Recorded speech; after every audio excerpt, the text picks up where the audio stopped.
sõjamuuseum on asutatud 1919. aasta jaanuaris. See oli aeg, kui vabadussõda ja vabadussõja murdelahingud veel käisid. Sõja saatus polnud teps mitte veel otsustatud, aga ometi oli Eesti sõjaväejuhtidel selline mõte, tuleb ka muuseum asutada.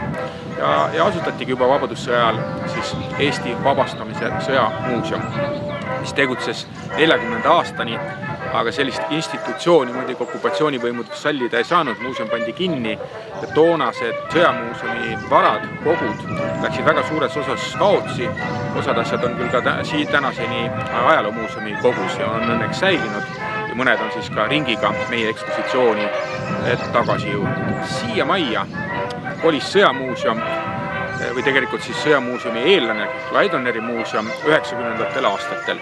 See maja kuulus Viimsi mõis siis kindral Laidonerile, kellele anti vabadussõjas osutatud teenete eest. See oli tema suvekodu. Ja 90. aastatest algusest oli siin siis valla poolt asutatud Laidoneri muuseum ja riigimuuseum, millest on tänaseks saanud Eesti sõjamuuseum. Kindral Laidoneri muuseum tegutseb siin 2001. aastast. Muuseas on hoonel endal ka sõjaline funktsioon olnud okupatsiooniperioodil, kes siin asus Balti laevastiku mereväeluure üks üksus ja loomulikult oli see kõik inimestele suletud plangu taga. Sõjamuuseum, nagu ka nimi ütleb, siis osa meie ekspositsioonist Eesti sõja ajalugu, nii Eestis toimunud sõdadest, Eesti mehed, kes on käinud erinevate riikide armeede koosseisus erinevates sõdades ja loomulikult kõik Eesti pinnal toimunud sõjad.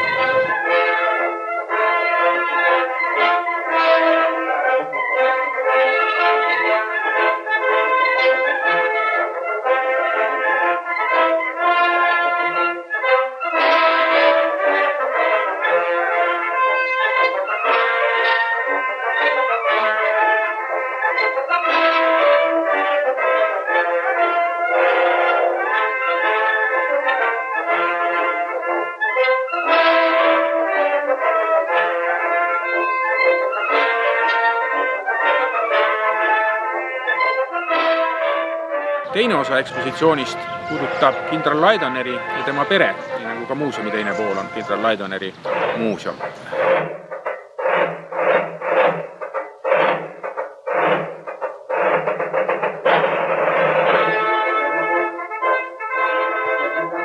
Katame sõja ajalugu alates muinasajast, nendest sündmustest, mida me tunneme muistse vabadusvõitluse all, kuni kõige uuema ajani. Ja kõige värskem näitus meil tegelikult ongi püsiekspositsiooni osa, mis on äsja valmis saanud, ongi vanem sõja ajalugu, mis on siis muinasajast kuni 19.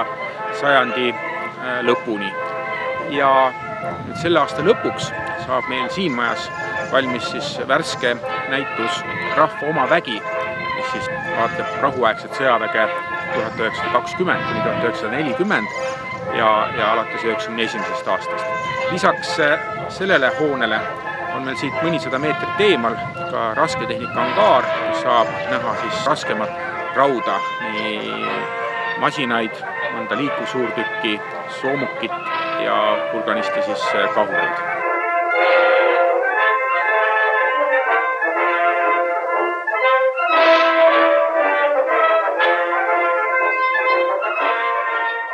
Kui palju aega peaks inimene varuma, see sõltub inimesest ja tema huvi sügavusest. Ekskursioonid on niimoodi, et on tund aega peahoone ekspositsiooniga tutvumisele ja teine tunnikene angaarile.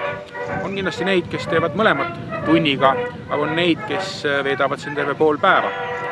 Inimesed, kes siin käivad, et see ei tähenda seda, et sa pead olema väga suure sõjaajaloo huviga. Et on muidugi suur hulk külastajad, kellel on selline tõsine sõjaajaloo huvi, nad tulevad vaatama mingeid väga spetsiifilisi asju.